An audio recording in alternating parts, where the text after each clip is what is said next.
Saya pernah menghadap setelah undang-undang ini selesai, menghadap Pak Luhut sama Pak Presiden waktu itu. Gimana Pur? Kau udah berkuasa? Sosialisasi Undang-Undang Nomor 4 Tahun 2023 tentang pengembangan dan penguatan sektor keuangan atau yang lebih dikenal dengan Undang-Undang P2SK.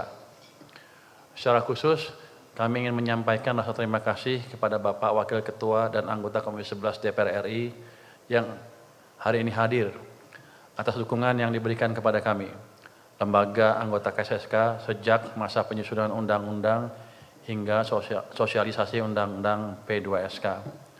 Kemudian juga kepada para perwakilan anggota KSSK yang selalu bersemangat untuk melakukan sosialisasi undang-undang P2SK agar masyarakat semakin memahami arti penting undang-undang P2SK. Semoga seluruh kegiatan yang kita lakukan dapat dicatat sebagai amal yang baik. Bapak, Ibu, hadirin sekalian, sebagaimana yang kita ketahui bersama bahwa pada tanggal 12 Januari 2023 telah disahkan Undang-Undang Nomor 4 Tahun 2023 tentang pengembangan dan penguatan sektor keuangan atau Undang-Undang P2SK. Undang-Undang P2SK merupakan Omnibus Law yang mengubah 16 dan mencabut satu undang-undang terkait dengan sektor keuangan.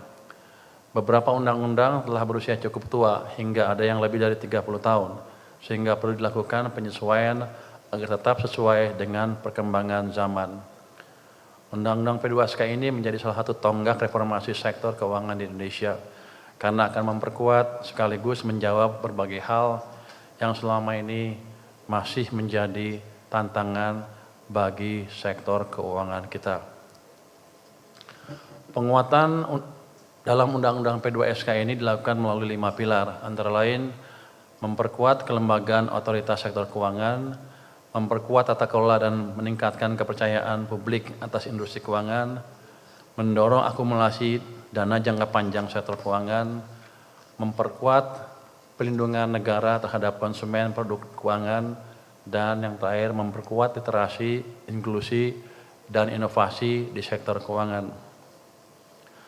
Dengan adanya Undang-Undang P2SK ini, harapannya kita akan memiliki sektor keuangan yang lebih berkembang, inklusif, stabil, dan berkelanjutan.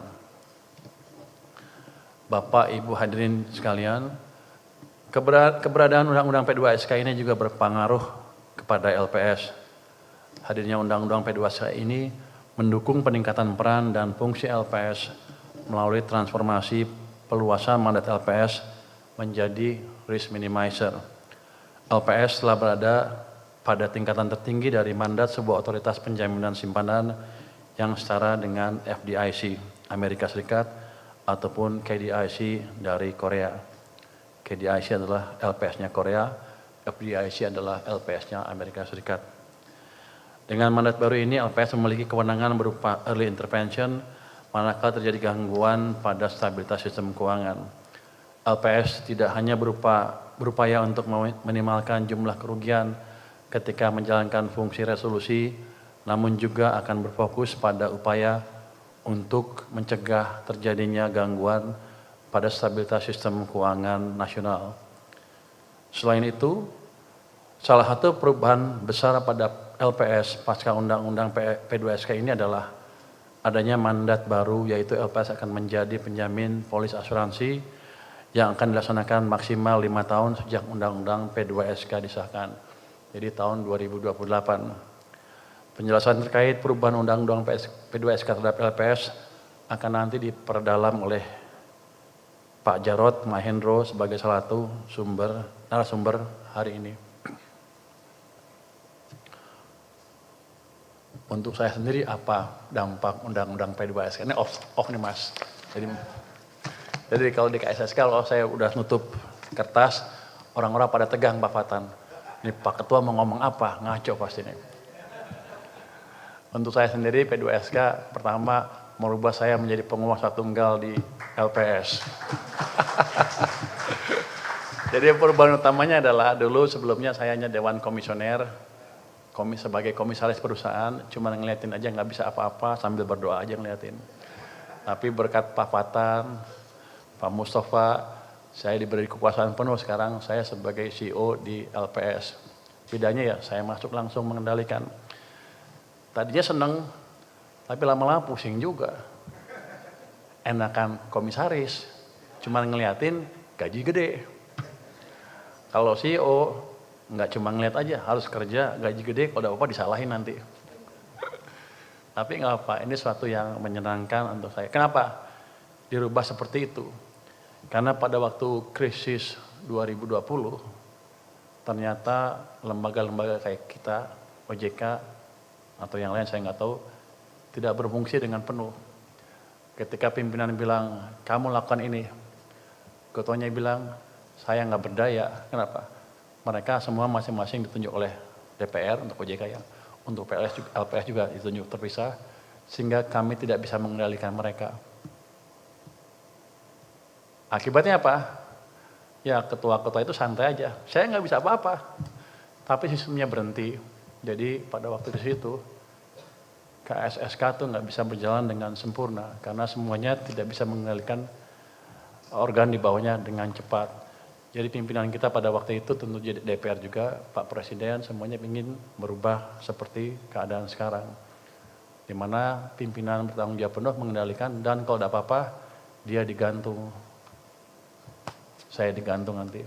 Jadi ada orang bilang waktu di LPS, ini maunya ketua LPS nih mau berkuasa. Bukan saya. Paling enak malah emang cuma ngawasin aja gaji gede. Enak kan tanggung jawab di CEO-nya. Tapi ini kemauan pimpinan negara kita termasuk DPR untuk memperbaiki sistem pertahanan di sektor finansial kita. Ini juga katanya kenapa undang-undang P2SK, kalau alasannya kan cuma untuk tadi udah lama supaya lebih efektif dan lain-lain. Sebetulnya alasan utamanya adalah waktu krisis 2020 itu nggak jalan semua peraturannya. Sempat ada PP 33 di mana LPS bisa masuk. Kalau banknya kurang uang, ketika disuruh nggak bisa karena peraturannya nggak beres katanya, mal administratif pembuatan peraturannya katanya. Dilaporin ke atasan, jadi gimana? Ya udah, dirubah aja Pak. Lihat mana? Jadi Perpu. Pada waktu puncak-puncaknya pimpinan marah sekali, mau dibubarin semuanya. Untung nggak jadi. Akhirnya cara yang terbaik adalah merubah semua undang-undang menjadi undang-undang P2SK. Mudah-mudahan dengan ini semuanya bisa berjalan dengan baik sehingga sistem keuangan kita betul-betul bisa terjaga. Tentunya kalau ketuanya penakut lagi sama aja. Jadi saya sekarang nggak boleh penakut Pak Fatan, Pak Mustafa. Kalau penakut saya digantung tuh. Saya pernah menghadap setelah undang-undang ini selesai, menghadap Pak Luhut sama Pak Presiden waktu itu. Gimana Pur? Kau udah berkuasa? Sudah Pak. Sekarang sudah ini Pak, diserahkan ke saya semuanya, voting pun kalau itu saya yang mutusin terakhirnya. Wah betul Pur, kau sekarang sudah menjadi penguasa penuh, dia bilang berdaulat penuh dan sewenang-wenang katanya. Rupanya itu istilah di diplomasi sewenang-wenang biasa ya Pak ya. Kalau berkuasa penuh dan sewenang-wenang, oh ya Pak. Tapi udah apa lu digantung, siapa? Bapak Ibu hadirin sekalian, menutup sambutan ini sekali lagi saya ingin mengucapkan terima kasih kepada berbagai pihak yang turut menyukseskan penyelenggaraan acara ini. Semoga sosialisasi hari ini dapat memberikan pemahaman yang baik kepada kita semua atas urgensi disahkannya Undang-Undang P2SK. Demikian yang dapat saya sampaikan, kurang lebihnya saya mohon maaf. Atas perhatiannya saya ucapkan terima kasih. Wassalamualaikum warahmatullahi wabarakatuh.